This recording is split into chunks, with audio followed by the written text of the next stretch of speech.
नमस्कार, आप देख रहे हैं न्यूज एट 10। मैं हूं आंचल गुलाटी गुंबर और अगले 1 घंटे में हम जानेंगे देश और दुनिया से जुड़ी तमाम बड़ी खबरें, तमाम डेवलपिंग स्टोरीज जिन्हें हमने नया सवेरा में ट्रैक किया था, उन पर जानेंगे क्या है ताजा अपडेट। लेकिन आगे बढ़ने से पहले एक नजर सुर्खियों की तरफ। प्रधानमंत्री नरेंद्र मोदी रूस और ऑस्ट्रिया की सफल यात्रा के बाद लौटे स्वदेश। प्रधानमंत्री ने ऑस्ट्रिया दौरे को बताया बेहद उपयोगी और ऐतिहासिक।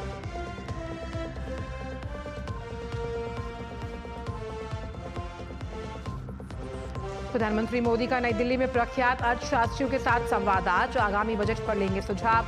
23 जुलाई को केंद्रीय बजट 2024-25 होगा पेश। सुप्रीम कोर्ट में नीट परीक्षा मामले पर सीजीआई चंद्रचूड़ की बेंच करेगी सुनवाई। केंद्र ने हलफनामा किया दायर, दोबारा परीक्षा के पक्ष में नहीं केंद्र सरकार।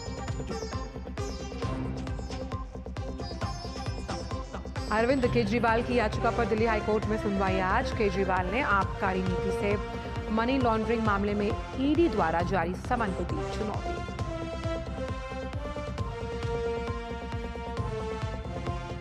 बिम्स्टेक विदेश मंत्रियों का दूसरा सम्मेलन आज नई दिल्ली में होगा शुरू। डॉक्टर जयशंकर करेंगे मेजबानी। बंगाल की खाड़ी और तटीय क्षेत्रों में सुरक्षा, व्यापार सहित कई क्षेत्रों में सहयोग बढ़ाने पर होगा मंथन।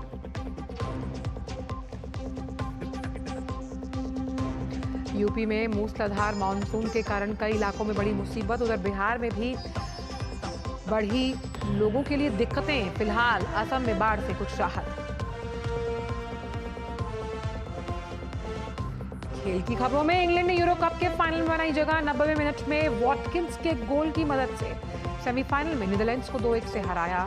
रविवार को खिताबी मुकाबले में स्पेन से होना है सामना।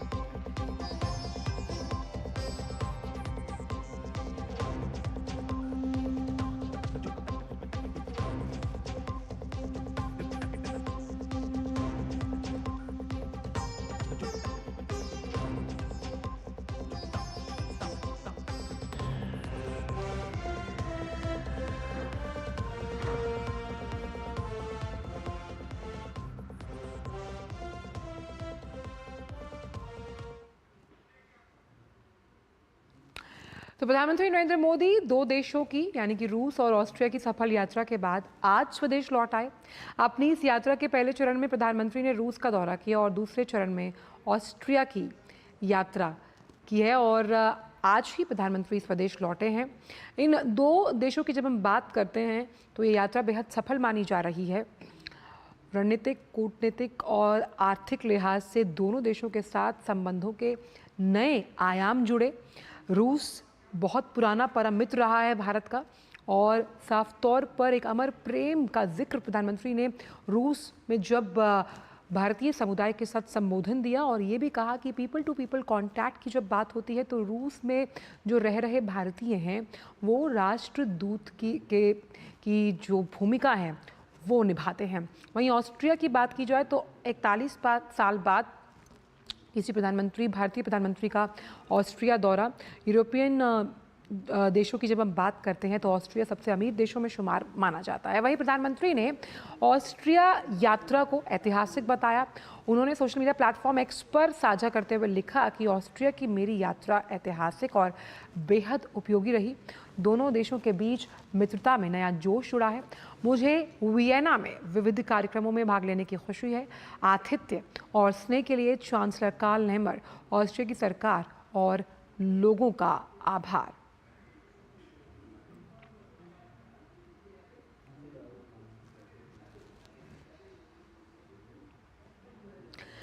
तो वियना में प्रधानमंत्री मोदी के सामने वंदे मातरम की यूरोपियन शैली में प्रस्तुतिकरण की गई और राष्ट्रीय गीत वंदे मातरम के शास्त्रीय शैली को बरकरार रखते हुए उसे यूरोपियन शैली में पिरोया गया था।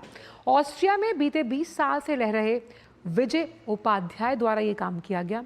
डीडी न्यूज़ के संवाददाता गौतम रॉय ने उनसे विशेष बात की है, आइए आपको सुनवाते हैं।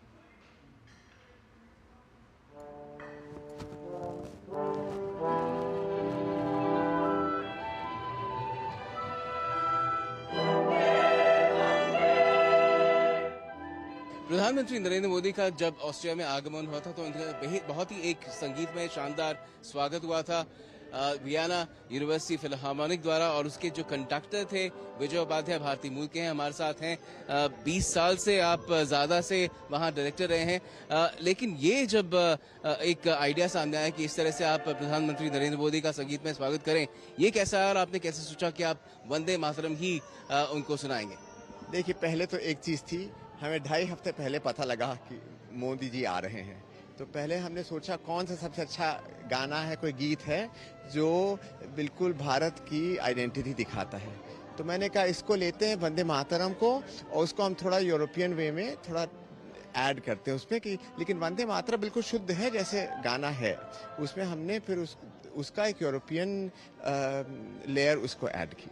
इस तरह से आपने फ्यूजन किया, उसका प्रधानमंत्री ने भी बहुत उसको अप्रिशिएट किया, उन्होंने तालियां भी बजाई, आपसे बातचीत भी हुई। कुछ बताएंगे क्या कहा प्रधानमंत्री ने आपको, क्या एक्सचेंज हुआ आपका? प्रधानमंत्री को बहुत अच्छा लगा, मुझे समय तो कुछ कम था लेकिन मेरे हिसाब से उनको बहुत अच्छा लगा, और सबसे ज़्यादा उनको अच्छा लगा कि मैं लखनऊ का है, कि क्योंकि उनकी कॉन्स्टिट्यूंसी भी तो उत्तर प्रदेश की है, तो कहने लगे कि आप लखनऊ के, मैं भी उत्तर प्रदेश का हूँ, और मुझे लगा कि जिस तरह से फ्यूजन हमने किया था उनको अच्छा लगा, और मैं सोच रहा था पता नहीं खड़े हैं वहाँ पर कैसा चलेगा, लेकिन मेरे हिसाब से उनको इंटरेस्ट था इसमें। और मेरे ख्याल से वो भारत और ऑस्ट्रेलिया के बीच में भी हर क्षेत्र में एक फ्यूजन करना चाहते हैं, तो आपको लगता है कि वो लक्ष्य भी अब आगे सफल होगा? देखिए, मोदी जी का अगर आप देखें, आज मैं आप दोपहर में भी देख रहा था, तो समझ में आता है कि कैसे किस देश में हम, ये तो छोटा सा देश है, ये ना रशिया है ना यूएसए है, छोटा सा देश, तो लेकिन यहाँ पर भी देखते हैं उनके हिसाब से कि यहाँ पर क्या फ्यूजन, क्या मित्रता हो सकती है। तो मेरे हिसाब से वो यहाँ पहली बार आए, एक तो 41 साल के बाद कोई प्रधानमंत्री यहाँ पर आए, ये भी तो नया शुरू करना सब कुछ, तो मेरे हिसाब से यहाँ बहुत स्कोप है कि कुछ कॉपरेशन चल सकते हैं। बहुत बहुत शुक्रिया विजय उपाध्याय जी, आपने हमसे बात की। तो आपने देखा कि किस तरह से एक सोच है जो दोनों संविधाओं को जोड़ती है, साथ में संगीत भी इसमें शामिल हो रहा है, लेकिन और भी बहुत सारी संभावना है जिसे लेकर आगे बढ़ा जा सकता है। भारत और ऑस्ट्रेलिया के बीच अभी तो एक झलक मिली है, आगे बहुत कुछ होना यहाँ पर बाकी है। कैमरा पर्सन राकेश कुमार के साथ Gautam Roy, Vienna, Austria, DD news. तो प्रधानमंत्री नरेंद्र मोदी आज नई दिल्ली में प्रख्यात अर्थशास्त्रियों के साथ संवाद करने वाले हैं। प्रधानमंत्री आगामी केंद्रीय बजट पर अर्थशास्त्रियों के साथ करेंगे चर्चा। बैठक में अर्थशास्त्रियों, विभिन्न क्षेत्रों के विशेषज्ञों के अलावा नीति आयोग के उपाध्यक्ष सुमन बेरी और अन्य सदस्य भाग लेंगे। संसद का बजट सत्र 22 जुलाई से शुरू होगा और वित्त मंत्री निर्मला सीतारमण 23 जुलाई को लोकसभा में केंद्रीय बजट 2024-25 पेश करेंगी। राष्ट्रीय जनतांत्रिक गठबंधन सरकार के तीसरे कार्यकाल का यह पहला बजट होगा। लोकसभा चुनाव के कारण इस वर्ष फरवरी में अंतरिम बजट पेश किया गया था।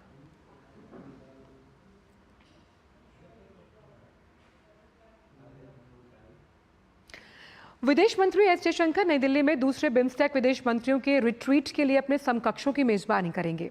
ये 2 दिवसीय रिट्रीट बिम्स्टेक देशों के विदेश मंत्रियों की सुरक्षा, कनेक्टिविटी, व्यापार, निवेश और बंगाल की खाड़ी क्षेत्र और इसके तटीय इलाकों में लोगों के बीच संपर्क सहित विभिन्न क्षेत्रों में सहयोग को व्यापक और गहरा बनाने के अवसरों पर चर्चा करने का अवसर प्रदान करेगा।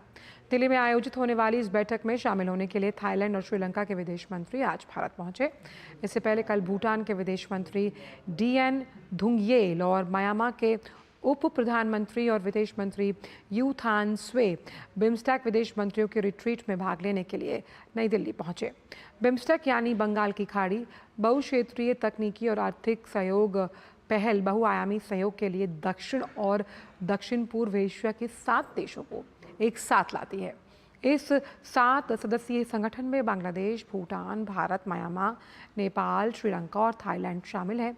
इस समूह में मूल रूप से बंगाल की खाड़ी की सीमा से लगे देश शामिल हैं, जो इस क्षेत्र में आपसी सहयोग की दिशा में काम कर रहे हैं। भारत के लिए बिम्स्टेक क्षेत्रीय मंच, पड़ोसी पहल नीति, एक्ट ईस्ट पॉलिसी और हिंद महासागर के हितों के तहत कार्य करता है। बिम्स्टेक विदेश मंत्रियों के रिट्रीट का पहला संस्करण पिछले साल 17 जुलाई को थाईलैंड में आयोजित किया गया था। लोकसभा अध्यक्ष ओम बिरला रूस के सेंट पीटर्सबर्ग में आज से शुरू हो रहे 10वें ब्रिक्स संसदीय मंच में भारतीय संसदीय शिष्टमंडल की अगुवाई करने वाले हैं। भारतीय शिष्टमंडल में राज्यसभा के उपसभापति हरिवंश, राज्यसभा सदस्य शंभू शरण पटेल, लोकसभा के महासचिव उत्पल कुमार सिंह, राज्यसभा के महासचिव पीसी मोदी शामिल हैं। 10वें ब्रिक्स संसदीय मंच का मुख्य विषय समान वैश्विक विकास और सुरक्षा के लिए बहुपक्षवाद को मजबूत करने में संसदों की भूमिका है।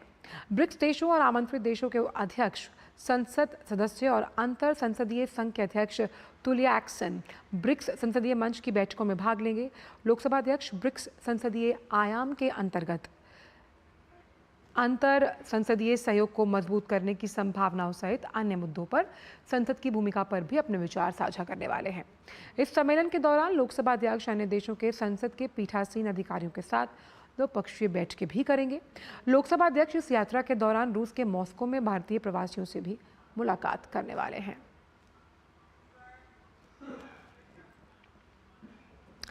तो सुप्रीम कोर्ट की अब बात करते हैं, जहां सीजीआई चंद्रचूड़ की बेंच में नीट परीक्षा मामले में बेहद महत्वपूर्ण सुनवाई होने जा रही है। इससे पहले अदालत के निर्देश पर केंद्र सरकार ने सुप्रीम कोर्ट में साफ किया कि वो नीट परीक्षा दोबारा कराने के पक्ष में कतई नहीं है। वो ये सुनिश्चित कर रहे हैं कि 23 लाख अभ्यर्थियों पर बिना किसी सबूत यानी सिर्फ आशंकाओं के आधार पर दोबारा परीक्षा का बोझ न डाला जाए। अपने हलफनामे में केंद्र सरकार ने कहा कि आईआईटी मद्रास द्वारा दिए गए डेटा विश्लेषण में कोई असामान्य बात या फिर कोई सामूहिक गड़बड़ी नहीं दिखाई दी गई। सरकार ने उठाए गए सभी मुद्दों पर विचार करने के लिए 7 सदस्यीय विशेषज्ञ कमेटी का प्रस्ताव रखा, ताकि भविष्य में इस तरह की कोई लीकेज ना हो। और इसके अलावा एनटी की ओर से पेश हलफनामे में यह भी कहा गया कि पटना और गोधरा के सेंटर्स में गड़बड़ी हुई, लेकिन इन सेंटर्स के कैंडिडेट्स का परफॉर्मेंस एनालिसिस करने पर यह पता चला कि इसका असर पूरे एग्जाम पर नहीं पड़ा और एग्जाम की शुचिता प्रभावित नहीं हुई है।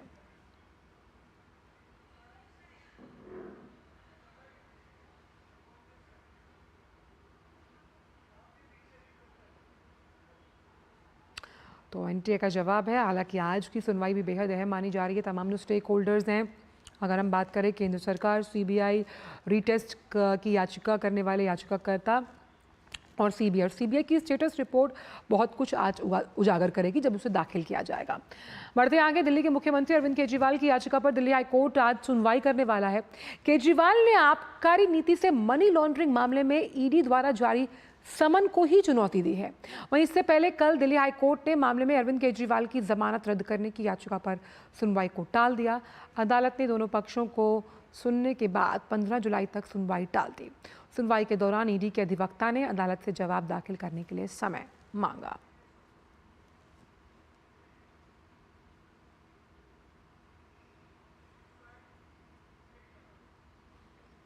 खबर उत्तर प्रदेश है, जहां 20 जुलाई को एक ही दिन में 36 करोड़ से ज़्यादा पौधे लगाए जाने का एक नया रिकॉर्ड बनने वाला है। जी हां, इसे लेकर हमारे संवाददाता विकास सिंह ने उत्तर प्रदेश के वन मंत्री अरुण सक्सेना के साथ खास बात की। आइए आपको सुनवाते हैं। इसमें एक बार फिर से वृहद वृक्षारोपण अभियान शुरू होने जा रहा है। सीएम योगी ने बड़ी बैठक ली। हमारे साथ प्रदेश के वन मंत्री मौजूद हैं। आइए सीधे इन्हीं से जानते हैं। 36 करोड़ से ज्यादा वृक्ष लगाने का संकल्प लिया है 20 तारीख को। किस तरीके से देखते हैं, कितना बड़ा अभियान है और कितना बड़ा चेंज आएगा इससे प्रदेश में? मोदी जी ने जाना दिया है, एक पेड़ माँ के नाम। हमें सबको पेड़ लगाना चाहिए और जब पेड़ लगाएं तो अपनी माँ का संस्मरण का ज़रूर याद कर लें। और हमारे योगी जी ने कहा है पेड़ लगाओ पेड़ बचाओ, तो हमें ज़रूरी है हम पेड़ लगाएं भी और बचाएं भी। और मैं सभी से कहूँगा, जो हमें टारगेट दिया है 36.46 करोड़ का, वो पेड़ सुरक्षित जगह पर लगाएं। 36 करोड़ से ज़्यादा वृक्ष लगाए जाएंगे। ऐसे में वृक्ष को संरक्षित करने की भी जिम्मेदारी होगी। तमाम सारे विभाग आपके साथ जुड़े होंगे। किस तरीके से सामंजस्य स्थापित होगा? देखिए, हर विभाग जो जितने पेड़ लगाएगा उसके संरक्षण की जिम्मेदारी उस विभाग की, जिसके लिए वो अपने बजट में से पैसा निकालेंगे। तार का बाड़ा लगाएं, ट्री गार्ड दें, खाई खोदें या घरों के अंदर लगवाएं। किसान अपने खेत की मेड़ पे लगाएं ताकि पेड़ों को सुरक्षा रहे। और अब की बार किसानों को तो खेत की मेड़ पे पेड़ लगाने में जो पेड़ की कीमत होगी वो तो मिलेगी ही, साथ में कार्बन सीक्वेस्ट्रेशन का भी पैसा मिलेगा। कार्बन सीक्वेस्ट्रेशन का मतलब पेड़ ने कितना कार्बन अवशोषण किया, उसका भी उसे पैसा अलग से मिलेगा। तो ये थे प्रदेश के वन मंत्री अरुण सक्सेना जी, जो बता रहे थे इस बार जो लक्ष्य रखा गया है 36 करोड़ से ज़्यादा वृक्ष लगाने का, इसे सरकार तो करेगी ही करेगी, लेकिन पूरी जन भागीदारी में ही इसमें होगी। कैमरामैन विशाल सोनकर के साथ विकास सिंह, डीडी न्यूज़, लखनऊ। और फिलहाल न्यूज़ 18 में वक्त छोटे से ब्रेक का है। ब्रेक के उस पर भी खबरें जानेंगे कि किस तरह से मॉनसून जो है वो कई राज्यों में कहर बरपा रहा है और कई राज्यों में राहत है। जानेंगे एक छोटे से ब्रेक के बाद।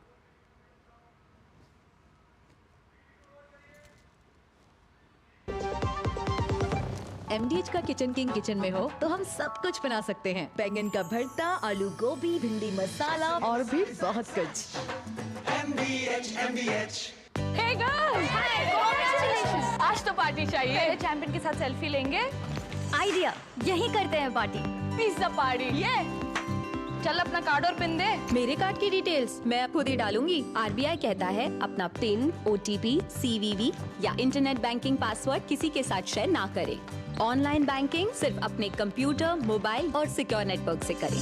Bye girls. कहाँ जा रही है? सुना नहीं। No sharing. RBI कहता है जानकार बनिए, सतर्क रहिए। बात जब पीढ़ियों के लिए बनने वाले घर की हो तो जिम्मेदारी बड़ी हो जाती है। गैलेंट समझता है ये जिम्मेदारी। अब डबल M रिब्स के साथ गैलेंट एडवांस TMT रीबार, निर्माण का रियल हीरो।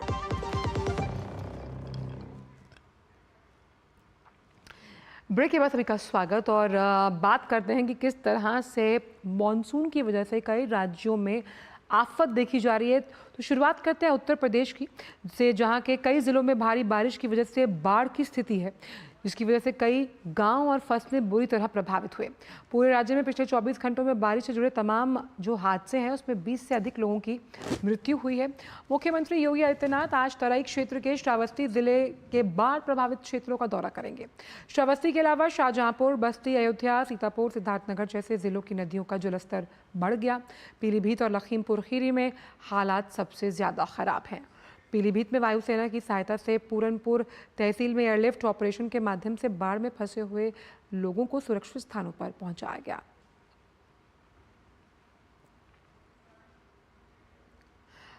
वहीं बिहार और नेपाल में भारी बारिश की वजह से राज्यों की नदियों का जलस्तर लगातार बढ़ता हुआ नजर आ रहा है। नेपाल की तरफ कोसी में साल 2004 के बाद सबसे ज़्यादा पानी छोड़ा गया। बिहार सरकार के द्वारा बाढ़ प्रभावित लोगों के बीच राहत सामग्री का वितरण और बचाव कार्य अभियान वृहद स्तर पर चलाया जा रहा है। हर जिले में SDRF की टीम और जिला प्रशासन हाई अलर्ट पर है। साथ ही राज्य सरकार ने NDRF की जो 5 टीमें हैं उन्हें रवाना किया। इसमें 2 team Gopalganj, 1 team Motihari, 1 team Supaul रवाना की गई है और 1 टीम पटना में रिजर्व है। राज्य में बाढ़ से निपटने के लिए NDRF की 14 टीम अलर्ट मोड पर, सभी टीम मोटरबोट और ज़रूरी सामान से लैस।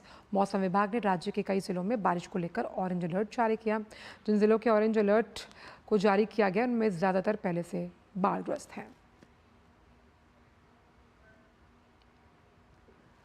बात असम की, जहां बाढ़ की स्थिति में धीरे धीरे सुधार हो रहा है। बारिश में कमी होने से बाढ़ प्रभावित इलाकों की संख्या घटी, लेकिन बुधवार को 5 लोगों की जान जाने से बाढ़ में मरने वालों की संख्या बढ़कर 84 हो गई। वहीं अभी भी कुछ प्रमुख इलाकों में ब्रह्मपुत्र समेत अन्य 3 नदियां बुरही, दिहिंग, दिसांग, कुशियारा खतरे के निशान से ऊपर बह रही हैं। राज्य के काछार, बारपेटा, दरांग, गोलाघाट, दक्षिण सालमारा समेत कुल 27 जिलों के 86 राजस्व मंडलों के अंतर्गत 2500 से अधिक गांव बाढ़ की चपेट में हैं। राज्य भर में 365 राहत शिविर लगाए गए, जिसमें 45,000 से अधिक लोगों ने शरण ली है।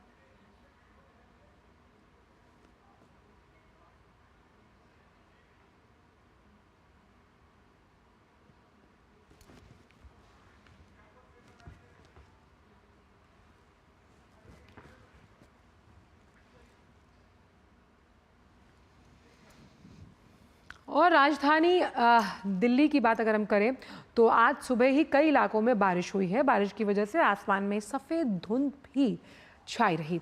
मौसम विभाग ने दिल्ली में 16 जुलाई तक बारिश की संभावना जताई है और इससे पहले कल दिल्ली में अधिकतम तापमान 36.4 डिग्री पर पहुंचा। ये सामान्य से 1 डिग्री ज़्यादा है। वहीं न्यूनतम तापमान 27.5 डिग्री सेल्सियस रहा। हवा में नमी का स्तर 61 से 98% तक।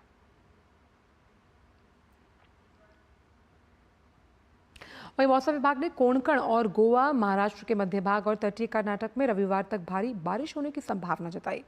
गुजरात में भी अगले 3 दिनों तक भारी वर्षा होने की संभावना है। इसके अलावा उप हिमालयी पश्चिम बंगाल, सिक्किम, मेघालय और बिहार में भी आज तेज बारिश होने के आसार हैं। उत्तर प्रदेश और मध्य प्रदेश के पूर्वी हिस्सों में भी आज भारी बारिश होने का अनुमान है। हिमाचल प्रदेश, उत्तर प्रदेश, जम्मू कश्मीर, लद्दाख, गिलगित बाल्टिस्तान, मुजफ्फराबाद और पूर्वी राजस्थान में अगले 5 दिनों तक और शनिवार तक हल्की से मध्यम बारिश होने की संभावना है। अग्निपथ योजना और अग्निवीरों से जुड़े प्रावधानों का मुद्दा लगातार सुर्खियों में है। कभी मुआवजा तो कभी अग्निवीरों के भविष्य को लेकर सवाल उठाए जा रहे हैं। राजनीतिक बयानबाजी और भ्रामक जानकारी से इस मुद्दे को और भी जटिल बना दिया गया, लेकिन ऐसा बिल्कुल भी नहीं है, क्योंकि अग्निपथ एक सुविचारित और लाभकारी योजना है। इसे धरातल पर उतारने से पहले सशस्त्र बलों में विभिन्न हितधारकों के साथ गहन परामर्श किया गया। इस योजना का उद्देश्य सेना में औसत उम्र को कम करना और तकनीकी तौर पर सेना को दक्ष बनाना है। देखिए रिपोर्ट।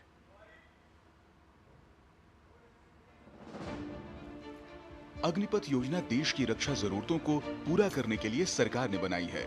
अग्निपथ एक सुविचारित और लाभकारी योजना है। इसे धरातल पर उतारने से पहले सशस्त्र बलों में विभिन्न हितधारकों के साथ गहन परामर्श किया गया है।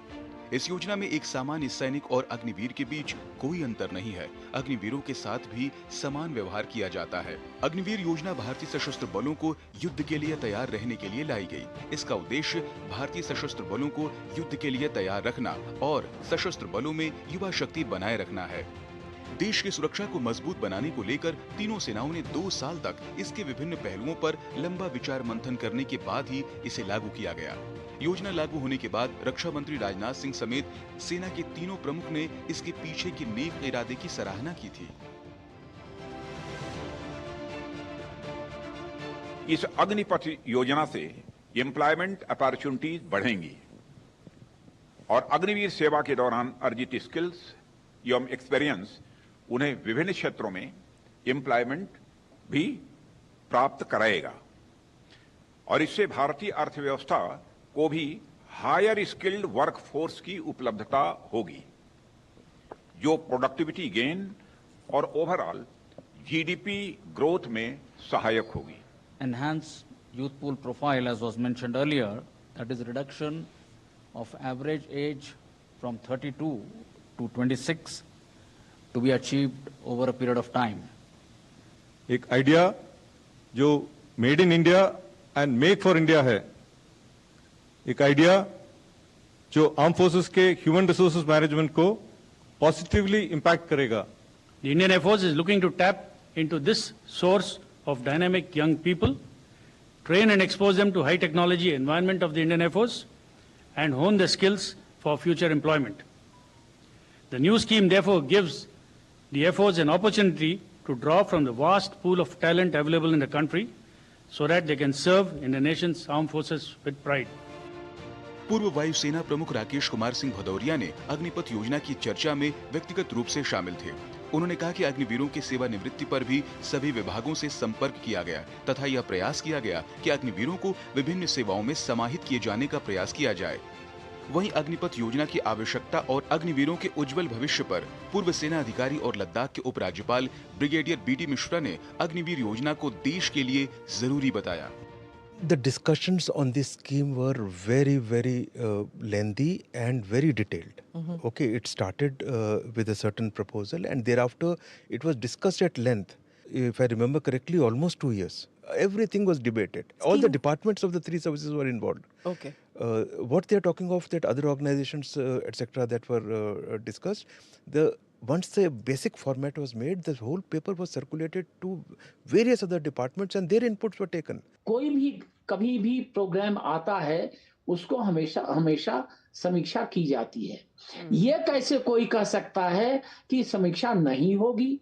उनकी काबिलियत बढ़ाई जा रही, शिक्षा में उनको हायर डिग्री मिल जाएगी, उनको पूरा जितनी ट्रेनिंग हो रही है उस ट्रेनिंग में तमाम सब्जेक्ट बताए जाएंगे जो कि वो सिविल में जाके कहीं भी उसका इस्तेमाल कर सकते हैं।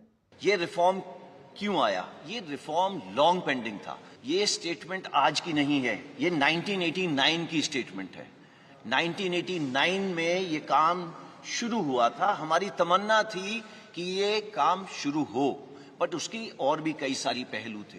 वो चाहता था कि ऑफिसर की एज कम हो, कमांडिंग ऑफिसर की एज कम हो, टीथ टू टेल रेशियो कम हो, तो एक एक करके ये काम शुरू करा गया।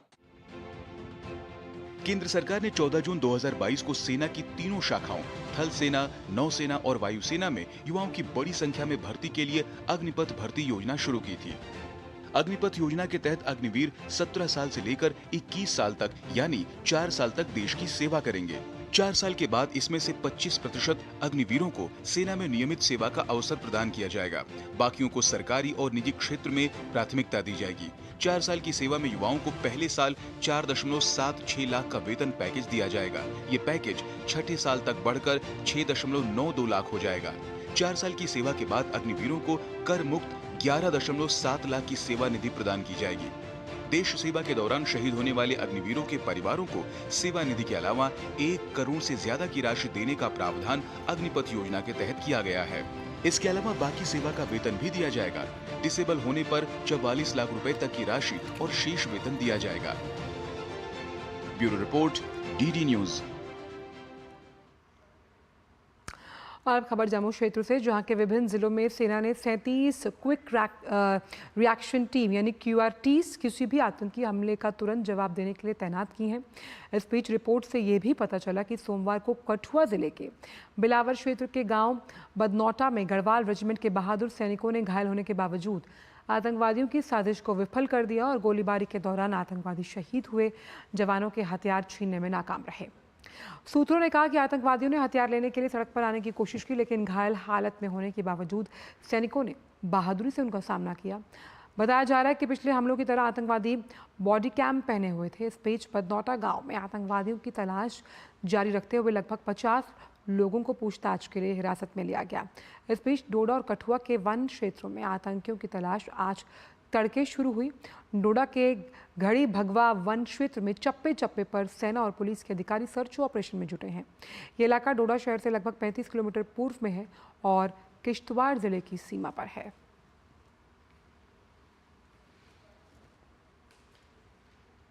जम्मू कश्मीर पुलिस ने बुधवार को उधमपुर जिले के ऊंचे इलाकों में एक सुरक्षा चौकी पर आतंकी हमले का दावा करने वाली तमाम रिपोर्टों का खंडन किया। कहा यह जा रहा है कि ड्यूटी पर तैनात एक संतरी ने कुछ संदिग्ध गतिविधियां देखने पर एहतियात के तौर पर गोलीबारी की। अधिकारियों ने कहा कि संतरी ने रात करीब 8 बजे हवा में कुछ राउंड गोलियां चलाईं और बाद में इलाके की तलाशी ली, लेकिन कुछ भी नहीं मिला। पुलिस ने कहा कि सोशल मीडिया पर चल रही खबरों के विपरीत कोई हमला नहीं हुआ है। राजस्थान की डिप्टी सीएम और वित्त मंत्री दिया कुमारी ने किसानों के लिए कई तोहफे दिए। दिया कुमारी ने किसानों को ब्याज मुक्त ऋण की मंजूरी प्रदान की है और समय पर फसली कर्ज चुकाने वाले किसानों को 2% ब्याज अनुदान मिलेगा। इसकी व्यवस्था बजट में की। आइए देखते हैं किसानों के लिए क्या खास है राजस्थान के बजट में। राजस्थान में किसानों के लिए इस बार बजट में कुछ खास है। जी हां, जब डिप्टी सीएम और वित्त मंत्री दिया कुमारी ने विधानसभा में राजस्थान का बजट पेश किया तो दिया कुमारी ने घोषणा की कि इस साल 3,500 करोड़ के शॉर्ट टर्म लोन बांटे जाएंगे, जिसके तहत 5 लाख नए किसानों को ब्याज मुक्त ऋण दिया जाएगा।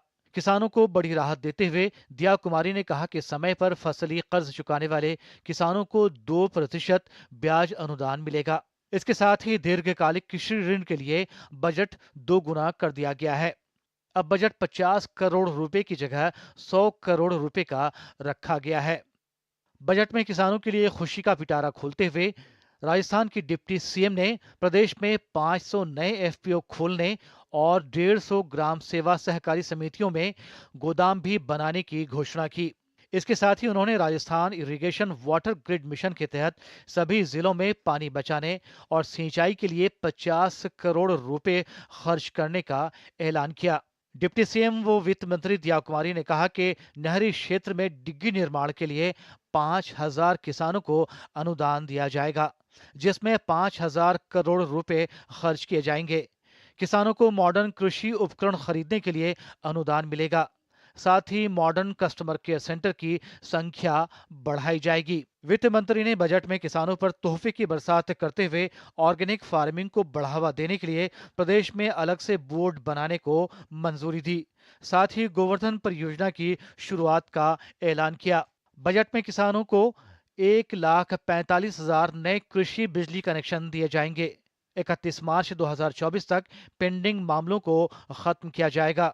वित्त मंत्री दिया कुमारी ने कहा कि ऊंट संरक्षण मिशन के तहत ऊंट पाल को 20,000 रुपए का अनुदान मिलेगा। इसके साथ ही 400 करोड़ रुपए की लागत से मुख्यमंत्री मंगल पशु बीमा योजना शुरू की जाएगी। Bureau report, DD news. और वहीं राजस्थान की भजनलाल सरकार ने बजट में खाटू श्याम जी के भक्तों को भी खुशखबरी दी। सरकार ने खाटू श्याम कॉरिडोर के विकास के लिए 100 करोड़ रुपए से ज्यादा खर्च करने का ऐलान किया।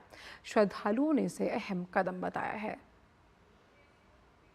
राजस्थान सरकार ने जो आज बजट पेश किया है उसमें सीकर जिले में खाटू श्याम जी में कॉरिडोर बनाने के लिए 100 करोड़ रुपए की घोषणा की है, जो कि श्रद्धालुओं के लिए एक बहुत बड़ी सुविधा हो सकती है। यदि हम धार्मिक आस्था की दृष्टि से देखें तो जो 100 करोड़ रुपए की लागत से जो कॉरिडोर निर्माण का कार्य, जो फंड जो घोषित किया गया है खाटू श्याम जी के लिए, वो भी काबिले तारीफ है। उपभोक्ता मामले विभाग के प्रयासों के बाद उड़द दाल की कीमतों में कमी आई है। उपभोक्ताओं के लिए कीमतों को स्थिर रखने की दृष्टि से केंद्र सरकार के सक्रिय उपाय काफ़ी महत्वपूर्ण साबित हुए हैं और किसानों को अपनी उपज का पर्याप्त मूल्य मिलना सुनिश्चित हुआ है। अच्छी बारिश होने की उम्मीद बढ़ने से किसानों का मनोबल बढ़ा है और ऐसी संभावना है कि इसके कारण मध्य प्रदेश, आंध्र प्रदेश, उत्तर प्रदेश, राजस्थान, तमिलनाडु और महाराष्ट्र जैसे प्रमुख उड़द उत्पादक राज्यों में अच्छी उपज होगी। 5 जुलाई 2024 तक उड़द की बुआई का रकबा 5.37 लाख हेक्टेयर तक पहुंचा, जबकि पिछले साल इसकी अवधि में ये 3.67 लाख हेक्टेयर था। 90 दिनों में उपज देने वाली इस फसल को इस साल खरीफ के मौसम में अच्छा उत्पादन होने की उम्मीद है।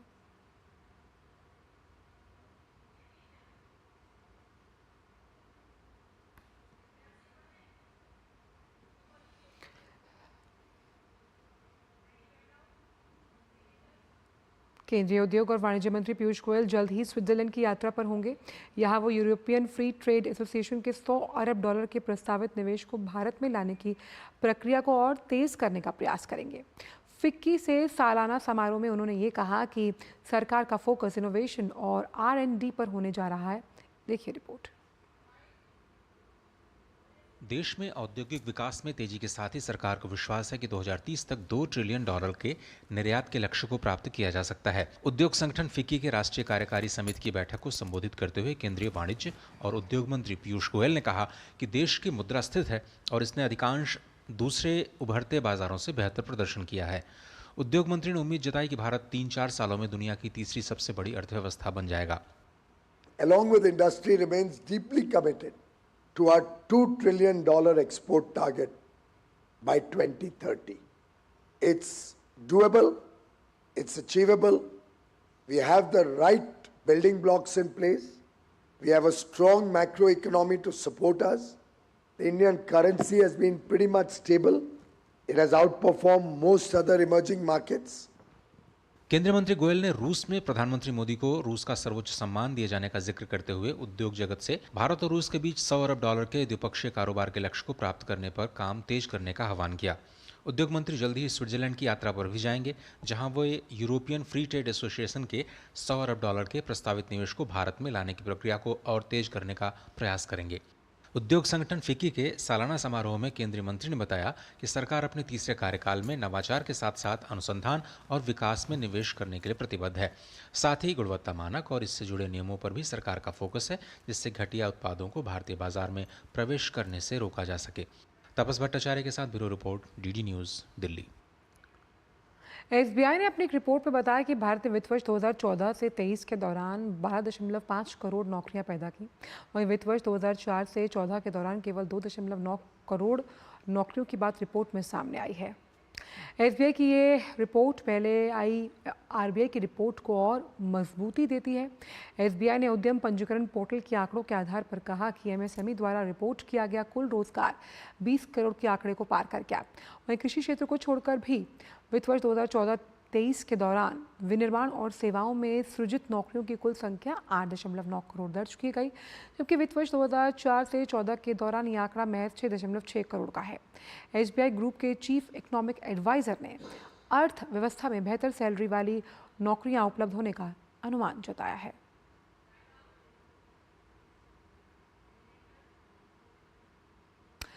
जैसा कि हमने आपको बताया कि वित्त वर्ष 2014-23 के दौरान 12.5 करोड़ रोजगार, SBI का ये जो रिपोर्ट है इसमें रोजगार के बारे में ये तमाम बातें कही गई हैं।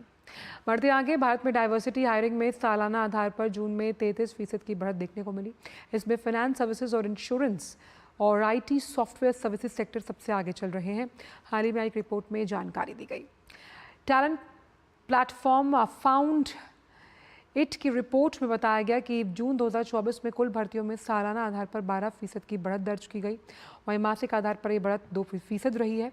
रिपोर्ट में कहा गया कि पिछले 6 महीनों में भर्तियों में 15% की तेजी देखने को मिली। डाइवर्सिटी हायरिंग में सालाना आधार पर 33% का इजाफा हुआ है। डाइवर्सिटी हायरिंग की उस प्रक्रिया को कहते हैं जिसमें कंपनी भर्ती के दौरान व्यक्ति को केवल उसके स्किल और काम के आधार पर बिना किसी भेदभाव के नौकरी मिलती है। रिपोर्ट की माने तो भारतीय कंपनियों ने विविधता वाले ग्रुप जैसे महिला, LGBTQIA+ और दिव्यांग उम्मीदवारों को काम पर रखने पर जोर दिया। पुणे, हैदराबाद और चेन्नई जैसे शहरों में कमज़ोर वर्ग के लोगों को रोजगार के अवसर मिल रहे हैं।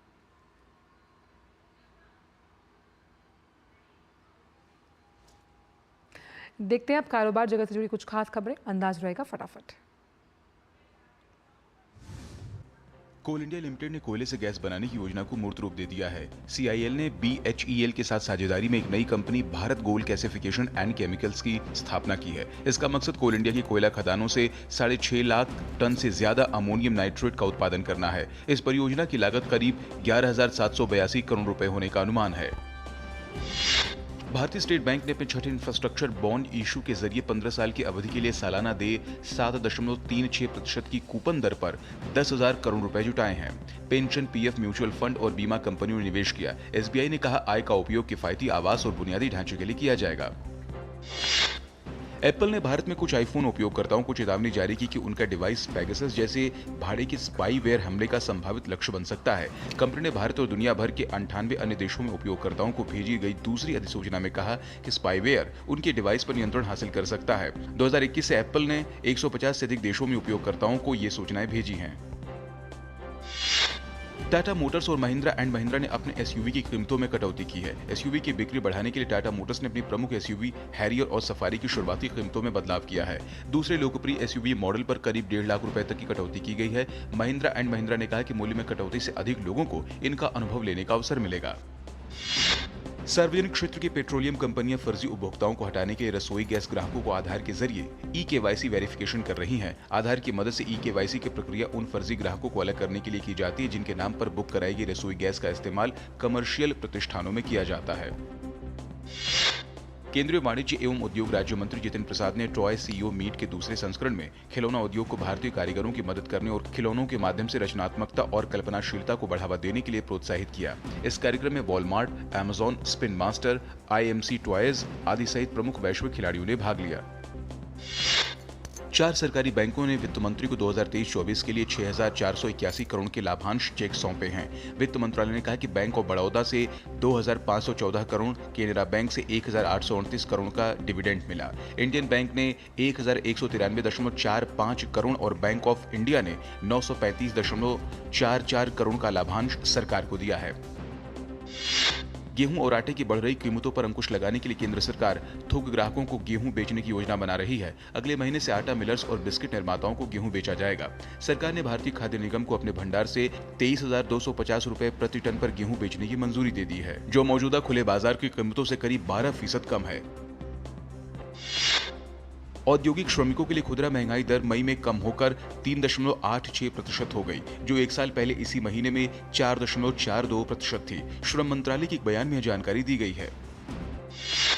खाद्य और पेय पदार्थों पर भारत जीसीसी क्रेता विक्रेता बैठक का चौथा संस्करण दुबई में शुरू हो चुका है, जिसमें भारत और खाड़ी सहयोग परिषद देशों के खाद्य और पेय उद्योग के प्रमुख उद्योगपति शामिल हो रहे हैं। कार्यक्रम का उद्देश्य व्यापार संबंधों को बढ़ावा देना और व्यापक जीसीसी बाजार में अभिनव भारतीय उत्पादों का प्रदर्शन करना है। इस वर्ष बैठक में 36 भारतीय कंपनी और जीसीसी देशों के 170 क्रेता भाग ले रहे हैं।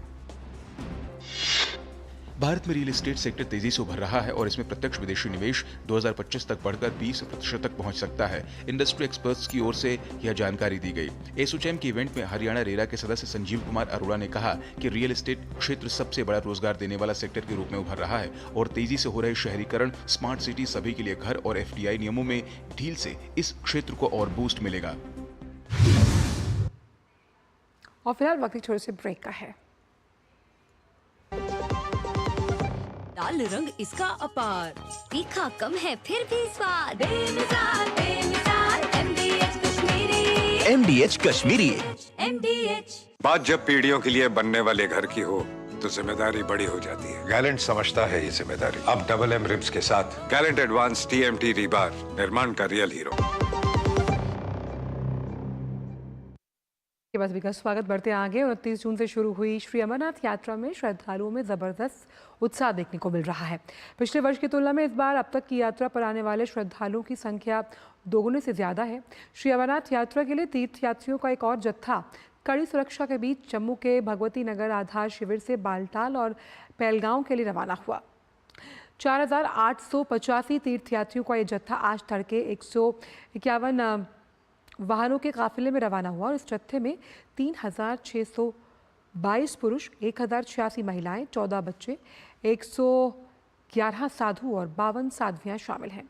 इनमें से 1894 तीर्थयात्री तड़के करीब 3 बजे बालटाल और 2991 तीर्थयात्री सुबह करीब 3:30 बजे पहलगाम आधार शिविर के लिए रवाना हुए। बालटाल और पहलगाम में तीर्थयात्री पवित्र गुफा के लिए आगे की यात्रा शुरू करेंगे।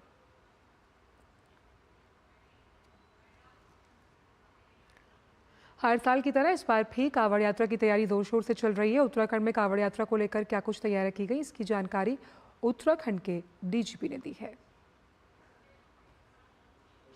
22 जुलाई से लेकर 2 अगस्त तक का कांवड़ मेले का समय निर्धारित हुआ है और इस कांवड़ मेले की तैयारी के लिए सबसे पहले तो हम लोगों ने 1 जुलाई को ही एक मेरी अध्यक्षता में अंतर्राज्यीय बैठक हुई थी, जिसमें 8 राज्यों के पुलिस अधिकारियों ने हिस्सा लिया था। इसके साथ साथ हमारी जो सेंट्रल एजेंसीज हैं, CAPFs हैं, उनके भी वरिष्ठ अधिकारियों ने इसमें शामिल हुए थे। कुछ लोग ऑनलाइन, कुछ लोग यहाँ पे देहरादून आके। हमारा प्रयास रहेगा कि ड्रोन्स का भी एक्सटेंसिव इस्तेमाल किया जाए क्राउड मैनेजमेंट के लिए, ट्रैफिक मैनेजमेंट के लिए, तो वो एक इनोवेशन है। सारे स्टेट और सेंट्रल की सारी फोर्सेस मिला के लगभग 7000 विभिन्न बलों के पुलिसकर्मी इस कांवड़ मेले यात्रा में हरिद्वार में और हरिद्वार के आसपास जो मेला क्षेत्र है, ऋषिकेश, इस सब में डिप्लॉयड रहेंगे। राष्ट्रीय स्वयंसेवक संघ के अखिल भारतीय प्रांत प्रचारक की 3 दिवसीय बैठक 12 जुलाई से रांची में होनी है। इस बैठक में सर संचालक मोहन भागवत के अलावा सर कार्यवाह दत्तात्रेय होसबाले और सहित अखिल भारतीय कार्य समिति के सभी सदस्य, प्रचारक, प्रमुख क्षेत्र प्रचारक और सभी प्रांत प्रचारक भी हिस्सा लेंगे। में पहली बार 12 जुलाई से राष्ट्रीय स्वयंसेवक संघ RSS के अखिल भारतीय प्रांत प्रचारकों की बैठक होने जा रही है। RSS अगले वर्ष अपनी स्थापना के गौरवपूर्ण 100 वर्ष भी पूरे कर रहा है। बैठक की जानकारी साझा करते हुए RSS के अखिल भारतीय प्रचार प्रमुख सुनील आम्बेकर ने बताया कि इस 3 दिवसीय बैठक में संघ के शताब्दी वर्ष को लेकर आग्रह और उपक्रमों पर विचार विमर्श किया जाएगा। शताब्दी वर्ष में हम लोगों की योजना ये है कि इन सारे उपक्रमों को समाज की विभिन्न सामाजिक, धार्मिक, आध्यात्मिक, सांस्कृतिक, शैक्षिक संस्थाओं के साथ मिलकर, समाज के विभिन्न NGOs के साथ मिलकर इन सारे उपक्रमों को आगे बढ़ाया जाए। यह बैठक रांची के सरला बिरला विश्वविद्यालय परिसर में आयोजित होगी, जिसमें शामिल होने के लिए सर संघ चालक मोहन भागवत रांची पहुंच चुके हैं। श्री आम्बेकर ने बताया कि इस वार्षिक बैठक में प्रशिक्षण वर्ग के वृत्तांत एवं समीक्षा के साथ ही आगामी वर्ष की योजना के क्रियान्वयन पर भी चर्चा की जाएगी। सामान्यतः बैठक की दृष्टि से विभिन्न प्रकार के विषयों पर यहाँ चर्चा होती है। ये वर्ष भर की योजना और उसके विवरण, उसका पूरा क्रियान्वयन, इसके बारे में मुख्यतः यहाँ चर्चा होती है। प्रेस कॉन्फ्रेंस के दौरान एक सवाल के जवाब में आरएसएस के प्रचार प्रमुख ने बताया कि अखिल भारतीय स्तर पर संघ के विस्तार की भी योजना है ताकि हर प्रखंड तक संघ की उपस्थिति हो। उन्होंने कहा कि देश भर में फिलहाल संघ की करीब 73,000 शाखाएं हैं, जिसकी संख्या बढ़ाकर 1 लाख करने का लक्ष्य है। किस तरीके से अपनी शाखाओं का विस्तार हुआ है और ये निश्चित है कि आने वाले समय में वो जो है 1 लाख तक पहुंचाना, ऐसा विस्तार करना, मुख्यतः मंडल तक हमारी शाखा पहुंचना, ये हमारा मुख्य लक्ष्य है। संघ प्रमुख मोहन भागवत का झारखंड में 10 दिनों का प्रवास कार्यक्रम है। वार्षिक बैठक से पहले वो रांची में लगातार देश के विभिन्न हिस्सों से आए संघ प्रचारकों और पदाधिकारियों के साथ संवाद कर रहे हैं। उनका गुमला के विष्णुपुर दौरे का भी कार्यक्रम है। रांची से विकास के साथ मैं दिवाकर कुमार। वो करते हैं राष्ट्रीय खबरों का। ब्रिटेन के नवनिर्वाचित प्रधानमंत्री कीर स्टारमर ने व्हाइट हाउस में अमेरिका के राष्ट्रपति जो बाइडेन से मुलाकात की। कीर स्टारमर से मुलाकात के दौरान ब्रिटेन और अमेरिका के बीच विशेष संबंध पहले से कहीं अधिक मजबूत रहे हैं, ये चर्चा हुई है। और नाटो गठबंधन की 75वीं वर्षगांठ के अवसर पर वॉशिंगटन डीसी में दोनों नेताओं की मुलाकात हुई। बाइडेन ने नाटो गठबंधन को मजबूत करने के लिए दोनों देशों के आपसी सहयोग को जारी रखने की प्रतिबद्धता जताई है।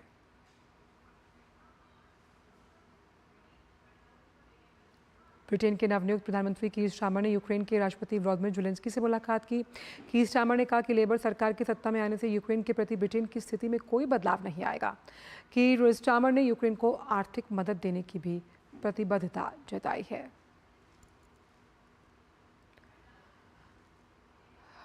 नाटो महासचिव जेन्स स्टोल्टनबर्ग ने एक प्रेस कॉन्फ्रेंस के दौरान कहा कि नाटो के 32 सहयोगियों ने सामूहिक रूप से चीन को रूस के युद्ध के निर्णायक समर्थक के रूप में पहचाना। इसी के साथ ही स्टोल्टनबर्ग ने यूक्रेन को रैंक में शामिल करने के लिए नाटो की प्रतिबद्धता की भी पुष्टि की। उन्होंने कहा कि नाटो सहयोगी वास्तव में चाहते हैं कि यूक्रेन इस गठबंधन में शामिल हो और ऐसा करने के लिए यूक्रेन के साथ लगातार काम हो रहा है। इसके अलावा स्टोल्टनबर्ग ने नाटो गठबंधन के भीतर रक्षा निवेश में ऐतिहासिक वृद्धि पर रोशनी डाली। इजरायली सेना ने बताया कि गाजा के शुजाइया ज़िले में आतंकियों के खिलाफ 2 सप्ताह जारी रहने वाला उनका ऑपरेशन पूरा हो गया है। उनका कहना है कि उन्होंने 8 आतंकवादी सुरंगों को नष्ट कर दिया, जिनमें हथियार और संचार के उपकरण रखे थे। लड़ाई के दौरान सेना ने कई दर्जन आतंकवादियों को भी मारने का दावा किया है।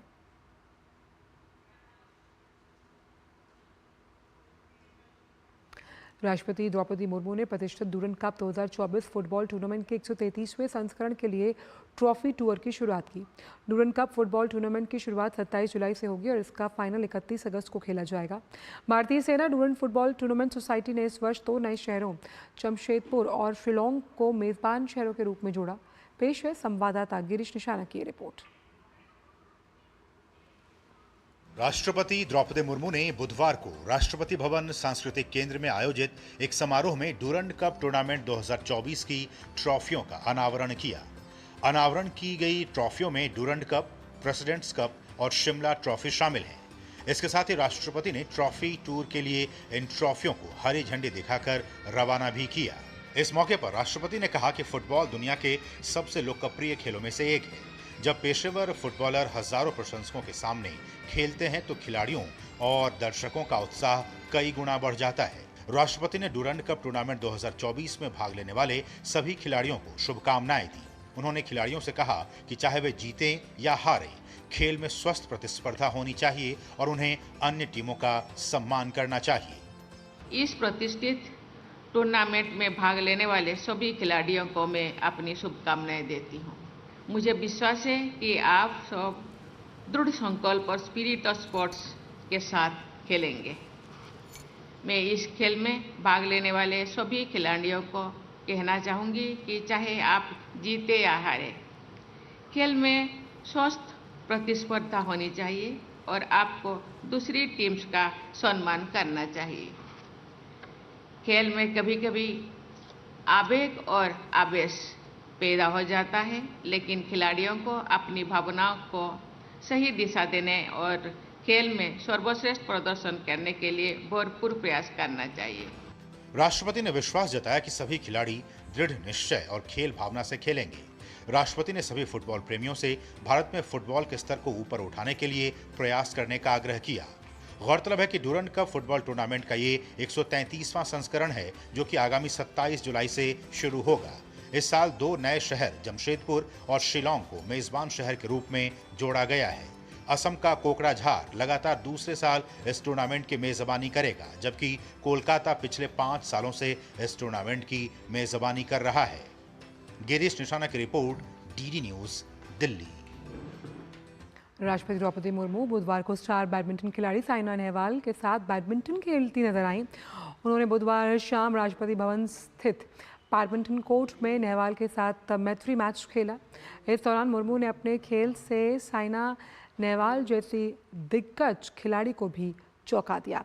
राष्ट्रपति मुर्मू और साइना नेहवाल के बीच बैडमिंटन मुकाबले का वीडियो सामने आया। वीडियो में साइना नेहवाल राष्ट्रपति के सामने संघर्ष करती हुई नजर आई।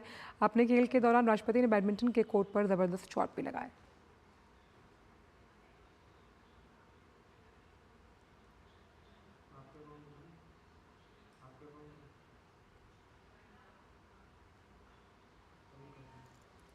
भारतीय क्रिकेट टीम ने T20 सीरीज के तीसरे मैच में जिम्बाब्वे को 23 रन से हराया। इस जीत के साथ भारत ने 5 मैच की सीरीज में 2-1 से बढ़त बनाई। भारत ने टॉस जीतकर पहले बल्लेबाजी करते हुए 20 ओवर में 4 विकेट के नुकसान पर 182 रन बनाए। भारत की तरफ से कप्तान शुभमन गिल ने शानदार अर्धशतक लगाते हुए 66 रन की पारी खेली। वहीं ऋतुराज गायकवाड़ ने तेज तर्रार बल्लेबाजी करते हुए 28 गेंद पर 49 रन बनाए। यशस्वी जायसवाल ने 36 रन की पारी खेली। जवाब में जिम्बाब्वे की टीम 20 ओवर में 6 विकेट पर 159 रन बना पाई। भारत की तरफ से 3 विकेट लेने वाले वॉशिंगटन सुंदर को प्लेयर ऑफ द मैच चुना गया। रोमांचक जीत के साथ इंग्लैंड ने लगातार दूसरी बार यूरो कप के फाइनल में बनाई जगह। प्रतियोगिता के दूसरे सेमीफाइनल में इंग्लैंड ने नीदरलैंड्स को 2-1 से हराकर खिताबी मुकाबले में प्रवेश किया। नीदरलैंड्स ने आक्रामक शुरुआत करते हुए 7वें मिनट में सिमंस की गोल की मदद से मुकाबले में बढ़त बनाई। हालांकि 18वें मिनट में इंग्लैंड के कप्तान हैरी केन ने पेनल्टी के जरिए गोल कर मुकाबले को 1-1 से बराबर पर किया। इसके बाद अधिकांश समय तक दोनों टीमें बढ़त लेने का प्रयास करती हुई दिखाई दी। मैच खत्म होने से ठीक पहले इंग्लैंड के वॉटकिंस ने कोल पामर से मिले पास पर गोल कर टीम को 2-1 की रोमांचक जीत दिलाई और अब फाइनल में इंग्लैंड का सामना स्पेन से है।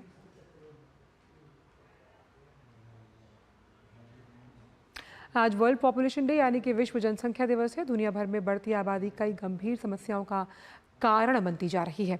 बढ़ती आबादी से जुड़ी समस्याओं के प्रति लोगों को जागरूक करने के उद्देश्य से इस विशेष दिन को मनाया जाता है। देखिए रिपोर्ट। वर्ल्ड पॉपुलेशन डे यानी विश्व जनसंख्या दिवस दुनिया भर में प्रतिवर्ष 11 जुलाई को ये मनाया जाता है, जिसका उद्देश्य जनसंख्या संबंधी मुद्दों और विकास पर उसके प्रभाव के बारे में लोगों के बीच जागरूकता बढ़ाना है। बता दें कि विश्व जनसंख्या दिवस की शुरुआत 1989 में संयुक्त राष्ट्र द्वारा की गई थी, जिसके बाद से हर साल 11 जुलाई को ये दिवस मनाया जाता है।